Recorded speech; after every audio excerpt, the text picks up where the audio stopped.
Good morning, Kalispell. I hope you all had a fantastic evening. So today we're going to be, talking about X-rays. So we get asked questions all the time, and more specifically recently, why would you ever want to take X-rays? Well, I'm going to backtrack on that just a little bit and give you that light is really bright. Little bit of intro as to why a chiropractor would want to take X-rays on you in this office. So the first thing that we always do here in the office is a posture assessment. It's a computerized posture assessment, and it gives us a front view, overhead view, and a side view of what you have going on. So if we see that you have any postural distortions, that's a clue as to what might be actually at the root of your problem. And just for example, so I'll use this one real quick. Anterior head carriage. So that's like your head going way forward, way out above the shoulders. So for every inch of anterior head carriage you add 12 to 15 pounds of extra weight to the upper back and the lower neck. We all know that leads to early arthritis. Arthritis causes pain. Might be a clue as to what you have going on. But we don't just stop there. We're also looking at how level the eyes are in accordance to the writing reflex. So if we see a tilt like this, chances are the problem's probably going to be in your neck, but there's more testing that we're going to do as well. So the next set of tests that we would do are the CLA scans. We would run a thermal scan.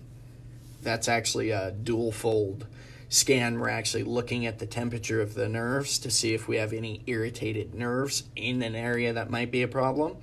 We're also looking to see if you have reduced blood flow from something like an old injury. Your brain will actually reroute your blood flow around the injured areas that have scar tissue in there, because scar tissue is relatively avascular, so it doesn't get as much blood flow as regular healthy tissue.